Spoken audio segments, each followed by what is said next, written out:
Hey, this is Darren from Property Prosperity. Today I thought I'd have a bit of a chat about trying to find a development site, and more importantly, trying to find a profitable development site that you know you're definitely going to make some money on. So, I talk to people all the time that are struggling to find, a deal, I suppose, or trying to find a development that they think they're going to make money on, and sometimes they just give up, or sometimes they end up just settling and just buying anything, just saying, hey, well, at least I've got something and I'll cross my fingers and hope I'm going to make money out of it, really. And I suppose it's one of those things, a lot of people sort of think they have to do it all by themselves. And probably my advice to people is, rather than trying to reinvent the wheel and trying to learn everything by trial and error, because the thing is with developments, worst case scenario, I suppose, you can just break even or get your money back. There's a good chance that that trial and error could actually cost you money.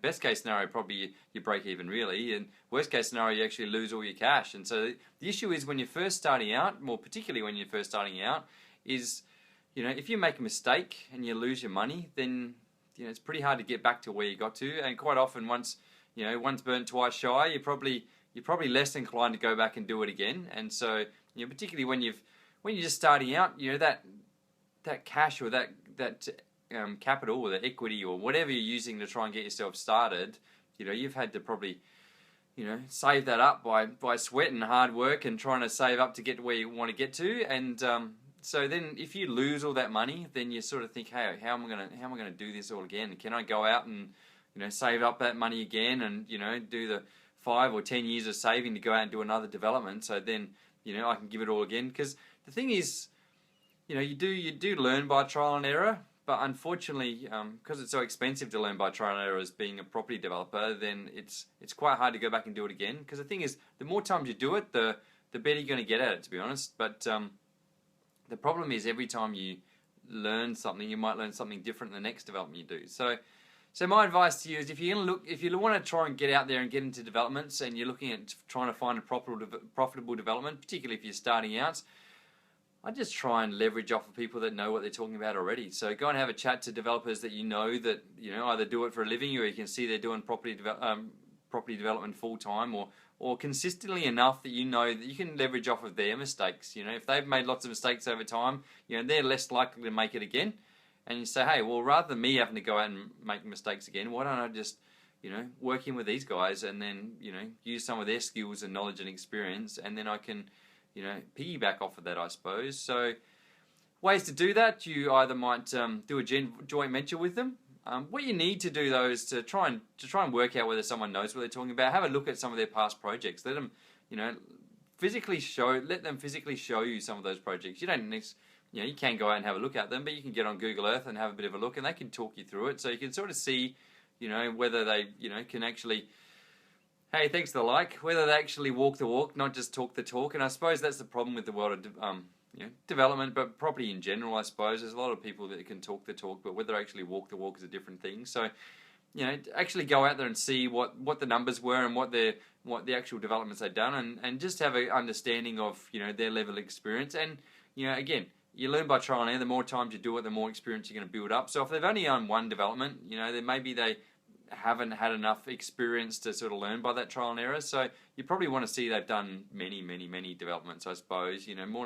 Probably more than 10, I suppose, before you can say, okay, well, they've had enough chance to sort of, not have to make too many more mistakes, I suppose, and not make any mistakes with your money, really. So with a joint venture, why would they want to joint venture in with you? I suppose they can then leverage, if you've got some cash that you want to go invest in a property, although they may have lots of opportunities, they may run out of cash or for whatever reason, and for them to, have you as a source of income as a capital to get into a project, it won't be that hard for them to find a deal and then working with you for your, the capital, I suppose, and then they can go off and do more deals. Then again, 50% of something is better than 100% of nothing, or likewise, in the case of when you're first starting out, 100% of a loss, you really 50% of a gain is better than 100% of a loss on a deal. So, that's my advice. Get out there and try and find a developer that you feel really confident in, that knows what they're talking about, and then have a chat to them. Say, hey, I'm really interested in getting development. I don't want to take a big risk. Is there any way I can work in with you? And maybe they say no, and that's fine. Just go off and find another person. The other way of doing it is trying to find a buyer's agent.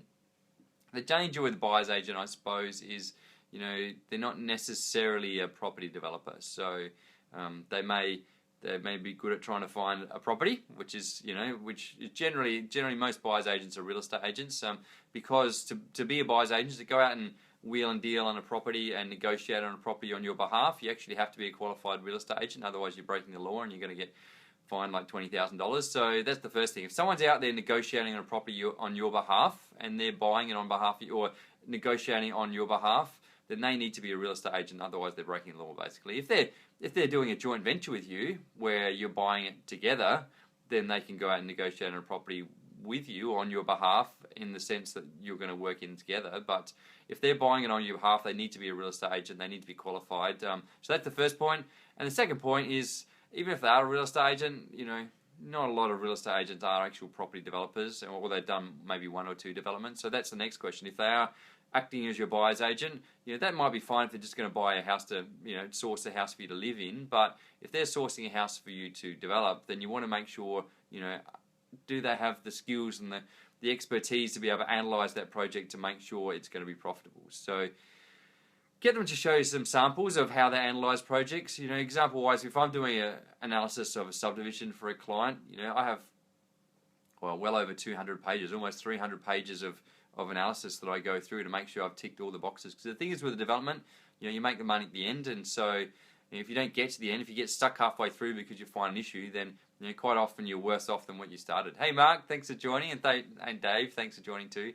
So so that's probably my advice is, if you want to if you starting out in property development and you really want the easiest and the safest way to get into property development, is just working with somebody else. Find someone that's a lot more experienced than you, joint venture with them, or find a situation where they can, they're willing to work in with you, and basically you have to share some of the love, share some of the profits. But like I said, it's better to share some of the profits than make a big loss. And the other options, find a buyer's agent that's going to work in with you. Again, you really have to make sure they've got skills of a property developer rather than skills of purely just purchasing a property, I suppose. So hopefully that's made sense to you. And if it has made sense, then click on the like button. I hope hopefully you found it useful. If you think someone else is out there looking to try and find a development site, I know I talk to people all the time, and I talk to people who've been looking for years trying to find a development site, and they still haven't found anything. So, which is the crazy thing, because once you become experienced and you're, I don't know, it's amazing. It's like once you're,